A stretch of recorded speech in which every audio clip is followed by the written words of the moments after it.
untuk menghancurkan umat manusia melalui agama. Seperti apa dia bekerja? Sadar nggak saudara? Saya pernah sampaikan kepada saudara, Elohim pernah membukakan kepada saya, anakku, lihatlah. Di manakah pengajaran-pengajaran agama atau gereja-gereja yang menjamin mampu untuk membawa kepada kerajaan surga?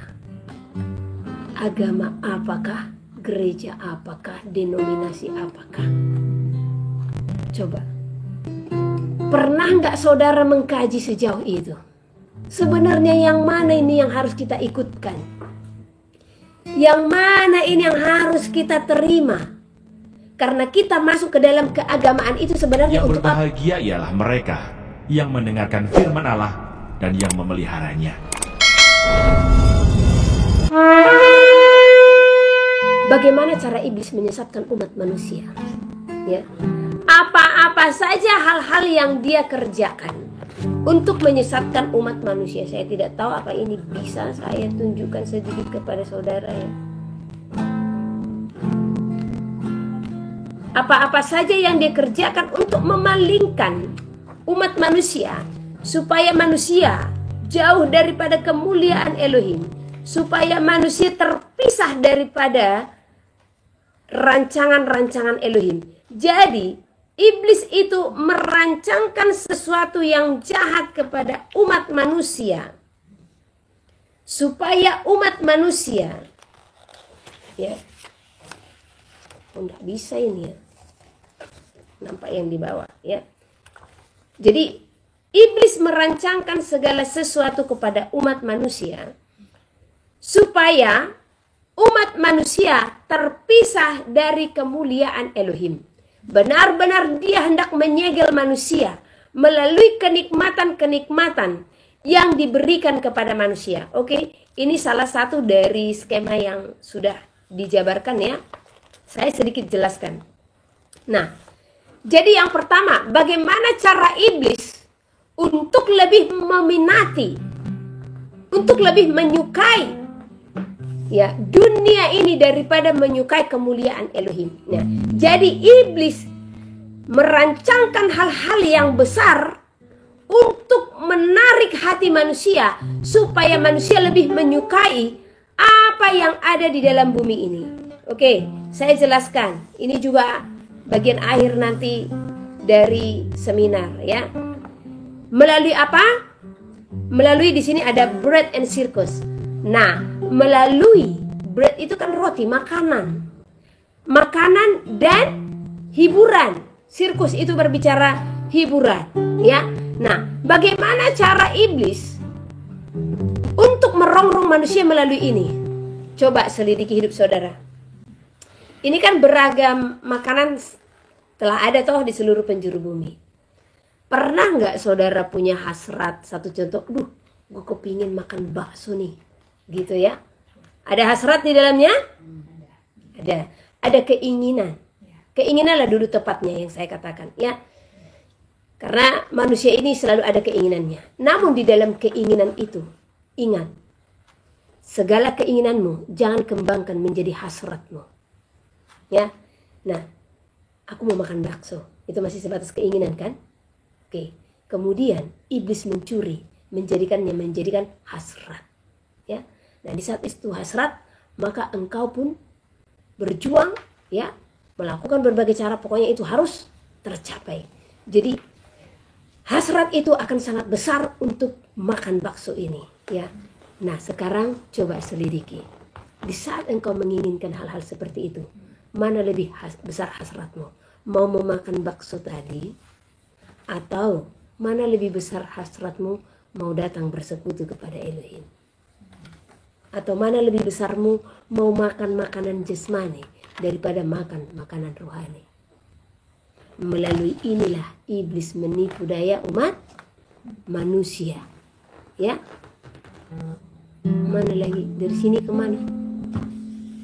Ke atas. Oke. Ternyata ada bahasa Indonesianya, sudah dibuat oleh Immanuel. Jadi ini buku ini sudah dibahas Indonesia kan semua ya. Nah, jadi melalui makanan, ya, melalui hiburan. Coba, mana lebih besar niat dan hasratmu? Pergi ke bioskop, jangankan dulu bioskop, ya, nonton Netflix, nonton film, daripada hasratmu untuk datang menyembah. Jadi engkau bisa membandingkannya. Di saat engkau mau datang kepada Elohim untuk berdoa, besar nggak hasratmu dan keinginanmu? Atau hanya, aku berdoa dulu, hanya sebatas berdoa? Bahkan kita harus benar-benar, ya, bersemangat untuk datang memujinya, ya. Kebanyakan survei saja dirimu sendiri, lebih besar hasrat manusia untuk mencari makanan, keinginannya lebih besar untuk mencari makanan daripada keinginannya untuk apa? Keinginannya untuk mencari makanan rohani, ya. Begitu juga dengan permainan. Kemudian melalui apa lagi dia menghancurkan umat manusia? Di sini football dan lain-lain itu berbicara apa? Permainan, ya. Nah, permainan. Jadi coba kita tertipu sebenarnya, hasrat kita untuk mengikuti pertandingan-pertandingan, ya. Kecanduan. Dulu saya ingat waktu saya masih belum kenal Elohim, ya, saya sangat suka menonton Piala Dunia. Jadi hasrat saya sangat besar di sana, ya, sangat besar. Nah, kalau saya bandingkan hasrat dan keinginan saya menonton Piala Dunia ini, ya, dulu, ya jauh lebih besar daripada hasrat saya untuk datang beribadah kepada Elohim. Ya, sadar itu semua permainan si Lucifer untuk mengacau balakan umat manusia. Kemudian melalui apa lagi? Ini yang lebih parah, saudara. Apalagi yang dia lakukan untuk mengacau balaukan umat manusia, untuk menghancurkan umat manusia melalui agama, ya, melalui agama. Jadi ini kami sudah buat apanya namanya ini, skemanya apa ini? Nah, kita sudah membuat ini semua, ya, rangkumannya. Jadi melalui apa lagi iblis akan menghancurkan umat manusia? Melalui agama. Seperti apa dia bekerja? Sadar nggak, saudara?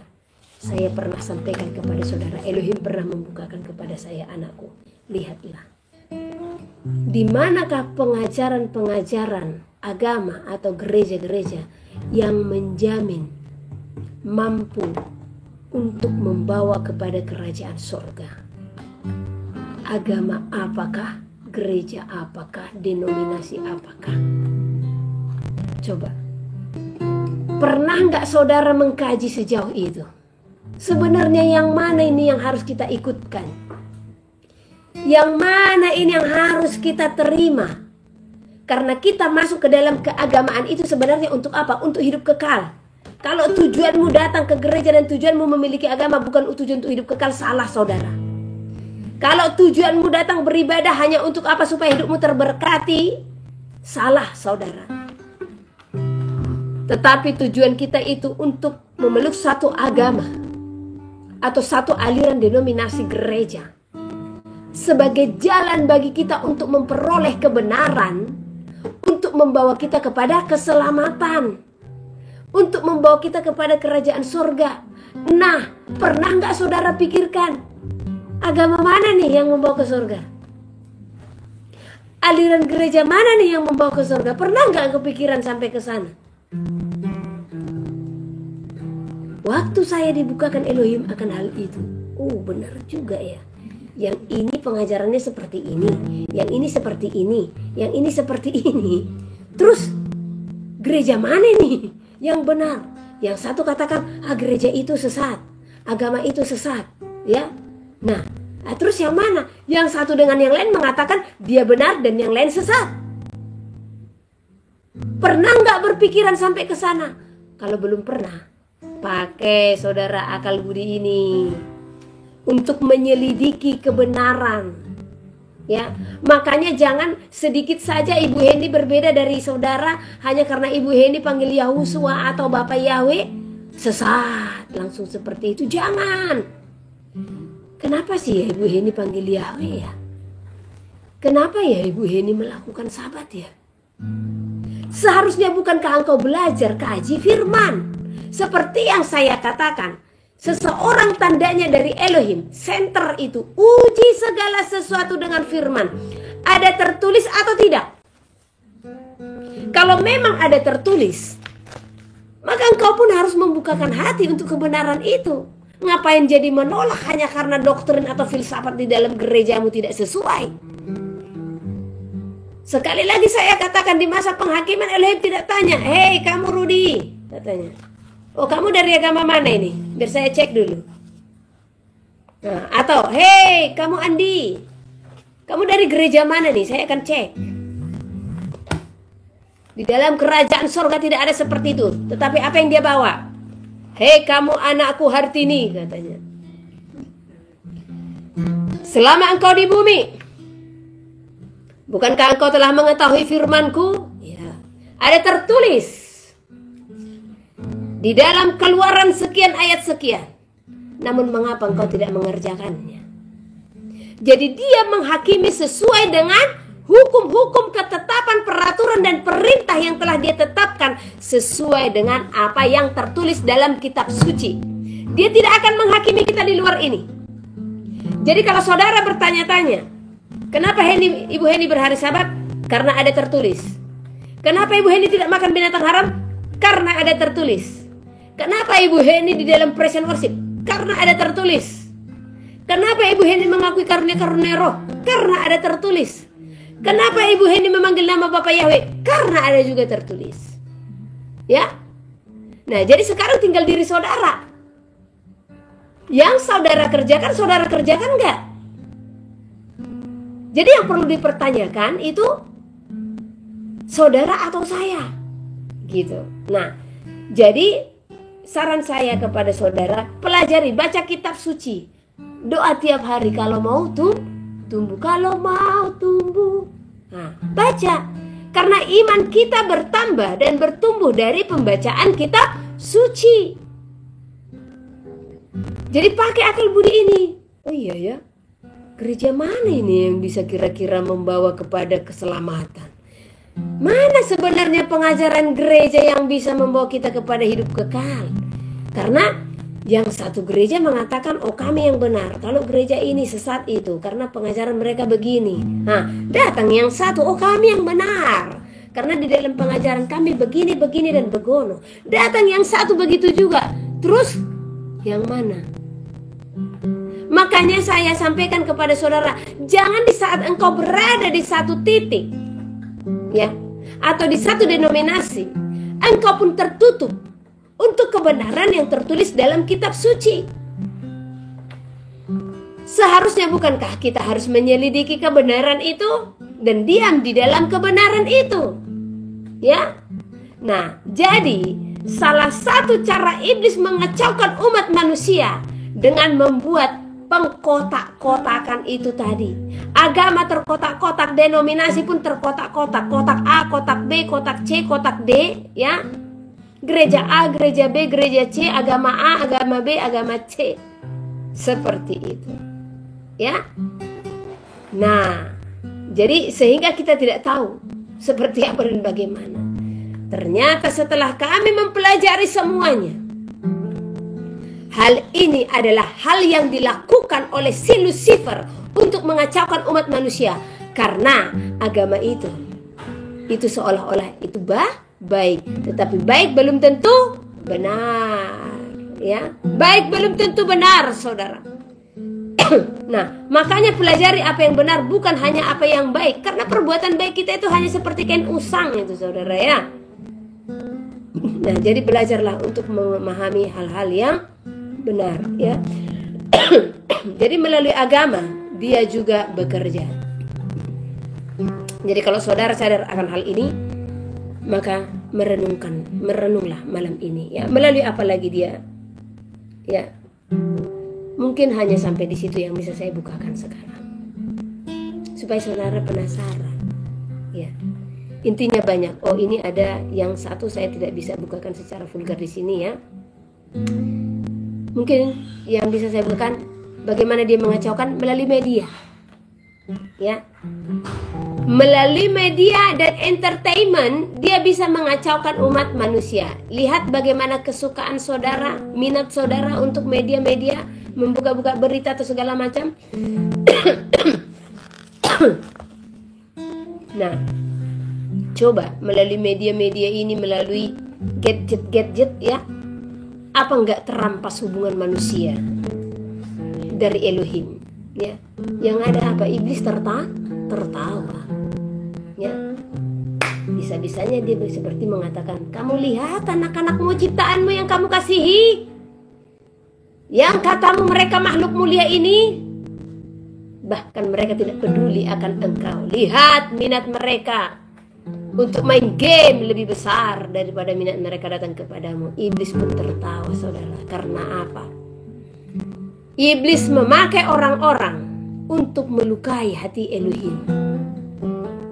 Jadi jangan menjadi alat iblis untuk melukai hati Elohim ya. Ya. Melalui apa lagi? Di sini bahkan ada Netflix. Ya. Coba lihat logo Netflix. Jadi nanti kita akan menjelaskan bagaimana simbol-simbol dan logo-logo ya. Nah, coba lihat logo Netflix. Dari warnanya dan sebenarnya dari sejarahnya. Oh, itu dalam ya. Sama dengan saudara yang suka minum Starbucks. Pernah nggak tahu? Itu gambar perempuan ya, dengan simbolnya itu. Kalau saudara lihat gambar penuhnya itu kan gambaran dari mermaid. Jadi kalau itu dilanjut, yang bentuk kepala ikan itu kan itu ekornya. Ya. Nah, jadi itu sebenarnya sudah dalam, saudara, ya. Jadi kamu yang katanya menyukai itu, pelajari sebenarnya itu apa dan di dalamnya itu apa. Karena besok juga kami akan menjelaskan bagaimana mereka ini akan merongrong tubuh manusia. Ya, jadi kami juga akan hubungkan dengan kesehatan. Bagaimana mereka juga membuat depopulasi itu melalui apa? Apa yang dimakan oleh manusia, apa yang diminum oleh manusia. Jadi jangan terlalu bangga minum nongkrong di Starbucks. Ya, logonya saudara tidak tahu. Aku pertama sekali melihat itu, kok rasaku ini kok seperti perempuan pelacur ini, kok seperti penyihir ini. Tidak pernah suka. Semenjak itu pertama kali saya lihat, saya tidak pernah suka melihat itu. Karena sudah langsung ditaruhkan Elohim spiritnya itu apa, ya. Dan itu bukan hanya sebatas perkataan saja, bukan cocok-cocokologi, bukan. Dan itu memang fakta. Hanya kita jarang untuk belajar, dan kami memang tidak bisa membukakan di YouTube. Nah, banyak yang bertanya, apa sih seminarnya kok tertutup banget, nggak bisa pegang handphone segala macam. Handphone saudara, pernah nggak saudara tahu ya? Coba pinjam handphone ibu. Yang ini kali kameranya banyak. Biar saya jelaskan ya. Satu contoh, ini kamera, kan ada 3 nih. Pernah nggak kalian tahu yang kamera 3, yang kamera 4 itu tujuannya untuk apa? Nah, karena itu saudara, setelah saudara memahami, barulah oh iya ya. Jadi jangan langsung, apa sih seminar ini aja terbuka bisa kita rekam. Karena di dalam handphone saudara itu adalah CCTV yang berjalan. Apa yang saudara foto ya, itu langsung pemberian pelaporan kita kepada mereka ya. Jadi salah satu kameranya itu adalah CCTV ya. Jadi dengan sendirinya kita membukakan siapa kita, di mana kita dengan handphone itu tadi. Dan itulah alasan, dan itu alat yang kita tidak tahu bagaimana canggihnya mereka buat. Pembicaraan kita ya, lihat YouTube ya, pasti ada itu ya. Bagaimana kamera itu ternyata infrarednya pun berjalan, bahkan dia menangkap, memoto seseorang itu dalam hitungan beberapa detik.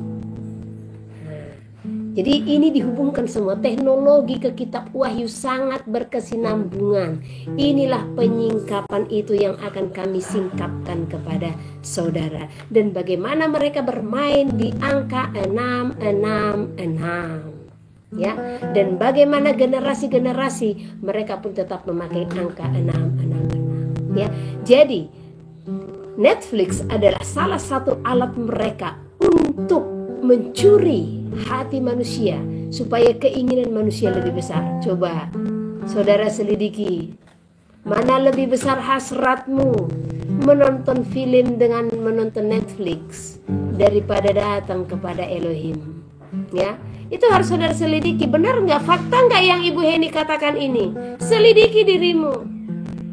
Mana lebih besar hasratmu di saat engkau hendak memakan makanan yang paling favoritmu daripada engkau datang untuk membaca firman? Mana lebih besar hasratmu? Mana lebih besar hasratmu menonton bola atau menonton pertandingan-pertandingan lain daripada hasratmu untuk datang beribadah kepada Elohim? Mana lebih besar hasratmu untuk tadi menonton sudah, ya, untuk mencari-cari tempat hiburan daripada hasratmu untuk membaca firman dan bersekutu, ya. Nah, mana lebih besar hasratmu mencari-cari tempat hiburan, ya. Jadi ini adalah permainan-permainan atau siasat-siasat yang telah dirancangkan oleh iblis untuk menarik manusia supaya manusia benar-benar jauh daripada kemuliaan Elohim. Dan iblis sedang tertawa, saudara. Saya katakan iblis sedang tertawa menertawakan dunia. Karena dunia ini semakin kehilangan kemuliaan Elohim, ya. Apalagi Sulawesi, saya ada di Sulawesi ini. Terus terang saya katakan, ya. Bahkan akhlak-akhlak itu sangat jauh dan sangat bobrok. Banyak itu di kalangan-kalangan remaja, anak muda sangat banyak, ya. Tidak menghormati orang tua, tidak tahu berterima kasih, berontak kepada orang tua, ya. Pesta pora, kemabukan, ini banyak syarat di sini. Jadi NTT sama Sulawesi ini hampir mirip ini, ya. Saya mengingat dulu bagaimana waktu saya di NTT, saya melihat ratusan anak-anak SMA. Itu masih jam sekolah, ya. Mereka pegang speaker, terus ada yang pegang minuman. Itu masih pagi-pagi. Terus saya jumpain mereka, hei kalian tidak sekolah apa? Ya, saya melihat dari cara mereka segala macam. Oh, sudah tidak ada kesopanan lagi. Ya. Nah, di saat saya berdiri, mereka satu persatu pergi. Akhirnya tinggal paling 2 atau 3 orang dari ratusan. Saya bilang, ini. Tapi mereka hanya menyingkir. Saya bilang, memang orang yang mau masuk surga itu hanya sedikit. Jadi ini semua kayu-kayu bakar yang akan dipakai untuk semakin menyalakan api neraka, saya bilang. Ya, akhirnya mereka takut. Karena hebatnya di NTT ini, kalau kita menyerukan seperti itu, rasa takutnya tinggi. Ya, apalagi kalau sudah kita katakan pesan Elohim, rasa takut itu tinggi. Ya. Nah, tetapi begitu mudah untuk melanggar. Ya. Mereka mabuk-mabuk, mereka berpesta pora. Masih anak-anak sekolah, ya, sudah melakukan seperti itu. Nah, dan begitu juga di Sulawesi ini. Itu pun saya temukan hal seperti itu, ya. Jujur kalau di Tanah Batak memang hal seperti ini jarang. Karena banyak anak-anak di sana itu masih takut sekali sama orang tua. Jadi yang mabuk itu bukan saya katakan di Tanah Batak tidak banyak yang mabuk. Yang mabuk itu ya orang-orang tua. Kalau kita katakan anak-anak sekolah, oh, enggak lah. Ya. Nah, namun kalau satu contoh bermain-main internet atau apa ya banyak. Tapi kalau untuk mabuk pesta pora anak-anak muda di Tanah Batak, saya katakan memang tidak pernah, jarang itu saya temukan, ya. Itu kasus yang mungkin jarang ditemukan itu, dan hampir tidak ada lah kalau anak-anak sekolah mabuk-mabuk. Tapi kalau merokok iya, cabut dari sekolah, bolos dari sekolah iya. Tapi kalau untuk mabuk-mabuk tidak, ya. Karena minuman-minuman di sana tidak banyak, ya. Coba di Sulawesi, apa namanya itu? Cap tikus ya? Cap tikus ya, Bu, ya? Minuman oplosan, ya. Bayangkan itu alkoholnya 80%. Ya. Kasih api menyala. Tapi karena untuk tren-trenan, ya, anak-anak muda meminumnya itu tidak tahu kalau organ-organ di dalam tubuhnya sudah dirusak. Tinggal nunggu apa? Nunggu game over sebenarnya, nunggu selesai, nunggu tamat. Ya. Di NTT juga banyak seperti itu minuman-minuman oplosan, ya. Makanya saya heran dulu yang katanya anggur perjamuan apa tuh? Air yang berubah menjadi anggur ya. Di satu tempat ya memang saya akui karena Elohim berfirman ya di satu tempat itu yang Kejadian 1969 itu ya. Itu saya akui. Dan itu Elohim katakan itu memang benar terjadi atas tanah itu ya. Tetapi yang kejadian berikutnya, herannya saya, dikatakan itu anggurnya ya tidak pernah habis. Ya. Ini di rumah seorang bapak ini. Anggurnya katanya tidak pernah habis. Oh, itu di mana? Di Soe ya. Nah, waktu saya tanya mana anggurnya, ada warnanya yang merah, ada warnanya yang kuning. Nah, dan herannya saya, itu kenapa ada ampasnya? Kalau memang itu air yang dijadikan anggur oleh Elohim, tidak akan ada ampas. Itu memang air yang murni menjadi anggur. Dan kenapa berbeda warna? Dalam hati ini fermentasi pisang ini dijadikan minuman keras. Karena Ibu Heni tahu masalah fermentasi. Karena saya sangat suka fermentasi ya. Anggur juga saya fermentasi. Itu untuk apa? Dan itu bagus untuk kesehatan. Tetapi saya tidak pakai yang namanya ragi. Ya. Nah, jadi saya fermentasi minuman-minuman itu sebagai minuman probiotik. Ya. Nah kalau di sana, waktu saya lihat, oh jadi ini Pak anggurnya nggak pernah berkesudahan itu. Saya bilang, iya. Ini yang katanya berisi terus dari tahun 1900 berapa itu 90 nggak tahu. Saya bilang jangan ada dusta. Nah langsung saya kepenuhan di sana itu. Ya. Sementara yang lain pergi ke sana, oh inilah dia mujizat yang dinyatakan katanya. Mereka tidak peka. Ya. Ya memang jujur saja lah. Ini juga menjadi bahan perenungan. Kenapa kalau itu air menjadi anggur? Kenapa dia ada ampas? Ya, dan kenapa 4 botol di situ? 4 botolnya itu berbeda-beda warnanya. Ya. Kalau kesaksian dari air menjadi anggur yang diceritakan oleh Pak Bolang, ketemu saya Alex Bolang di sana ya. Ketemu dan itu tidak ada yang serba kebetulan ya, memang Elohim sudah mengaturkan ya. Dia menceritakan bagaimana air itu menjadi anggur. Dan itu bukannya jadi rasanya seperti kelat sekali atau apa ya. Warna air itu seperti anggur dan itu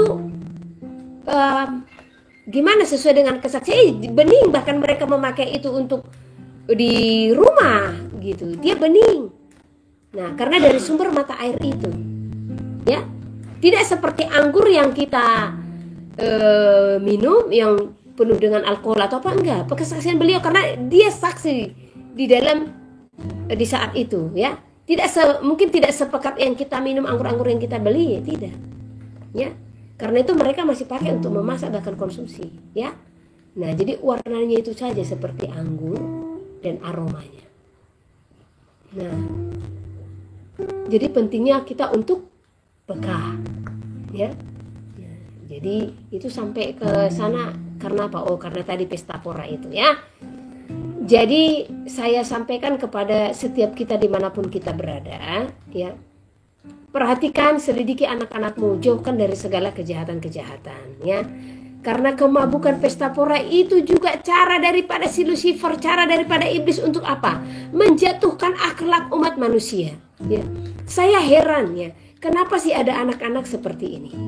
Saya juga melihat bagaimana pernah ada yang memposting di sosial media ya, mereka menggerebek anak-anak sekolah ya, bahkan tindakan asusila yang dilakukan. Waduh, ya ngeri sekarang. Dan bagaimana dia pun menunjukkan kenapa rupanya menantang si perempuan ini seperti padahal masih anak sekolah. Saya berpikir gimana sih mamanya mendidik ini, ya. Dan gimana hatinya ini kalau orang tuanya melihat mereka tidak peduli lagi kepada orang tua. Inilah masa kesukaran itu di mana anak berontak kepada orang tua. Saudara tahu kenapa? Itu karena saudara memberikan racun kepada anak, yaitu melalui gadget itu tadi. Ya, kasih semakin dingin, manusia akan mencintai dirinya sendiri. Jadi mari bawa anak-anakmu, bawa seluruh keluargamu untuk mengenal Elohim. Ya, jadi janganlah kesukaanmu lebih besar akan dunia ini yang dinyatakan oleh si jahat, karena iblis berkuasa atas bumi ini, ya. Jangankan sama saudara, sama Tuhan Yahushua saja dia menawarkan harta dunia ini, ya. Jadi janganlah engkau menikmati apa yang ada. Perhatikan itu. Makin bagus gak manusia dengan adanya zaman TikTok? Makin bagus gak zaman manusia dengan adanya zaman-zaman FB atau gadget? Makin bagus gak akhlak manusia dengan adanya game-game? Ya. Makin bobrok. Ya. Jadi lepaskan dirimu dari segala ikatan ini. Ya. Mari bersatu hati untuk datang kepada Elohim. Kuduslah, sebab Elohim adalah kudus. Ingat tadi saya sudah jelaskan bagaimana iblis melakukan berbagai cara supaya menarik hasrat manusia, agar manusia lebih mencintai hal-hal dunia ini atau lebih berhasrat kepada hal-hal dunia ini daripada hal kerajaan surga. Selidiki hati saudara, ya. Mana lebih besar hasratmu tadi? Ada orang kan, dia taat beribadah tapi hasratnya makan melulu. Mana lebih besar hasratmu yang makan tadi daripada hasrat untuk datang menyembah Elohim, ya? Nah, mana lebih besar hasratmu untuk menonton pertandingan-pertandingan daripada hasrat untuk melihat kemuliaan Elohim? Mana lebih besar hasratmu tadi untuk menonton film-film daripada hasratmu untuk datang beribadah kepada Elohim, ya? Nonton film 2 jam apalagi di Netflix, ya. 1 jam, 2 jam itu tidak terasa, no iklan, ya, bisa tahan melotot mata ini, bisa fokus, bisa serius. Coba, itu 1-2 jam, mungkin 1 jam jarang itu ya, rata-rata 1,5 jam, 2 jam itu film-film, pasti itu ada di Netflix, ya. Tidak ada iklan. Begitu fokusnya saudara, begitu seriusnya saudara. Tetapi coba di saat datang beribadah ke gereja yang hanya 1 jam saja, sudah langsung pegang handphone, sudah kefokusannya langsung hilang. Jadi besok melalui seminar, saudara teruji kefokusannya, ya, selama berjam-jam. Karena mohon maaf, kalau kami melihat saudara pegang handphone, kami akan menegur, ya. Jadi tidak ada handphone, tidak ada foto-foto. Ya, kalau mau foto dengan saya bisa di akhir ibadah nanti bisa, ya. Jadi selama ibadah, selama seminar tidak ada handphone, ya. Jadi di sana teruji saudara, apakah hasrat saudara untuk mengetahui penyingkapan akan seluruh agenda-agenda di dalam bumi ini lebih besar daripada hasrat akan dunia ini. Karena penyingkapan ini, di sanalah engkau menyadari hubunganmu kepada Elohim. Bagaimana engkau sekarang berdiri? Apakah engkau telah berdiri di atas dasar firman-Nya, atau engkau berdiri atas program yang telah mereka rancangkan bahkan jauh di tahun-tahun sebelumnya, ya, di tahun-tahun sebelumnya. Nah, jadi apakah saudara salah satunya yang masuk ke dalam agenda mereka? Dan disinilah nanti besok saya akan jelaskan bagaimana kita ada di era Trump, ya. Jadi di sini saya sampaikan kepada saudara, bagi seorang yang mengaku hamba Elohim namun tidak peka dengan siapa dia yang sesungguhnya, ya, maka berdoa sungguh-sungguh dan lebih lagi. Ini agenda mereka sudah catat itu tahun 1980-an dan ada pengembangan, ya. Di tahun 1800-1900-an saja sudah dibukakan siapa dia, ya. Nah, makanya kalau kalian katakan, oh dia dari Elohim, dia baca firman segala macam, oh jangan salah. Emang sudah bagaimana dia mempraktekkan firman? Apa hanya dibukanya ayat Alkitab 1 ayat saja, saudara sudah langsung mengatakan kalau dia itu dari Elohim? Ingat saudara, mencobaikan Yahusua dibukakannya juga 1 ayat, ya. Jadi hati-hati. Makanya kalau ada kalau ada orang yang mengatakan kalau dia ini adalah orang yang dipilih di akhir zaman sebagai penyelamat, salah besar saudara, salah besar, ya. Makanya belajar dan berdoa, ya. Saya bukan karena program-program mereka telah saya pelajari. Itu di tahun 2017, 2019 Elohim telah membukakan kepadaku siapa dia. Di 2019 Elohim berfirman kepadaku, anakku, engkau akan melihat dia akan berdiri kembali, ya. dia akan berdiri. Ini 2019 saudara, sekarang sudah tahun berapa? 2025. Sudah dari tahun berapa dia berfirman kepadaku, siapa si DT yang sesungguhnya? Ya, sudah dari 6 tahun yang lalu dia membukakan siapa dia. Dan di saat dia mencalonkan kembali, saya katakan, oh dia akan menang. Karena dia adalah orang yang akan dipakai sebagai penggenapan daripada kitab Wahyu. Penggenapan untuk masa apa? Masa kesusahan, saudara. Ya.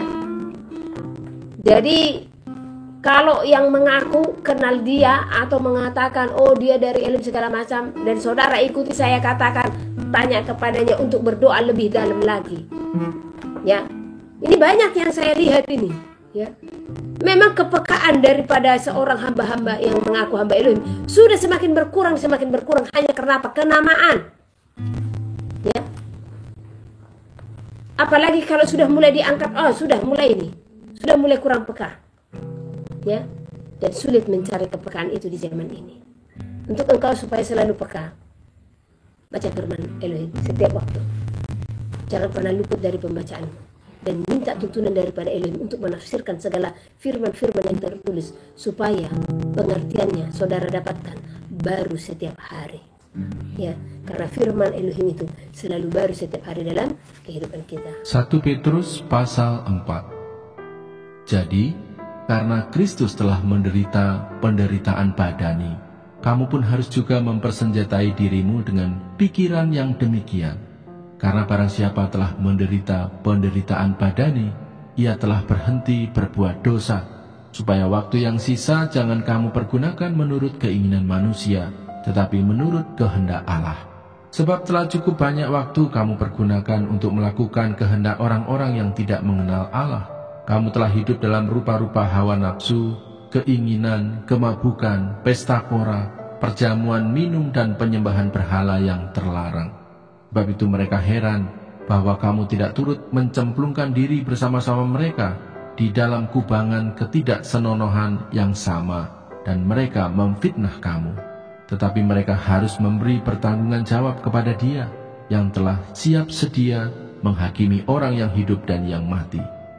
Itulah sebabnya maka Injil telah diberitakan juga kepada orang-orang mati, supaya mereka sama seperti semua manusia dihakimi secara badani, tetapi oleh roh dapat hidup menurut kehendak Allah. Hidup orang Kristen. Kesudahan segala sesuatu sudah dekat. Karena itu kuasailah dirimu dan jadilah tenang, supaya kamu dapat berdoa.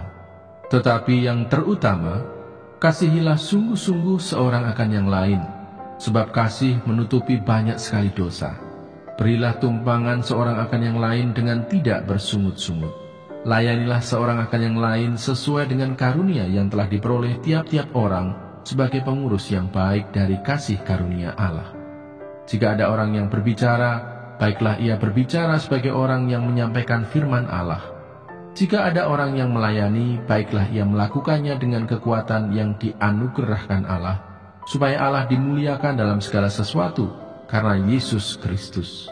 Ialah yang empunya kemuliaan dan kuasa sampai selama-lamanya. Amin. Menderita sebagai Kristen. Saudara-saudara yang kekasih, janganlah kamu heran akan nyala api siksaan yang datang kepadamu sebagai ujian, seolah-olah ada sesuatu yang luar biasa terjadi atas kamu. Sebaliknya, bersukacitalah sesuai dengan bagian yang kamu dapat dalam penderitaan Kristus, supaya kamu juga boleh bergembira dan bersukacita pada waktu Ia menyatakan kemuliaannya. Berbahagialah kamu jika kamu dinista karena nama Kristus, sebab roh kemuliaan, yaitu roh Allah, ada padamu. Janganlah ada di antara kamu yang harus menderita sebagai pembunuh atau pencuri atau penjahat atau pengacau. Tetapi jika ia menderita sebagai orang Kristen, maka janganlah ia malu, melainkan hendaklah ia memuliakan Allah dalam nama Kristus itu. Karena sekarang telah tiba saatnya penghakiman dimulai, dan pada rumah Allah sendiri yang harus pertama-tama dihakimi. Dan jika penghakiman itu dimulai pada kita, bagaimanakah kesudahannya dengan mereka yang tidak percaya pada Injil Allah?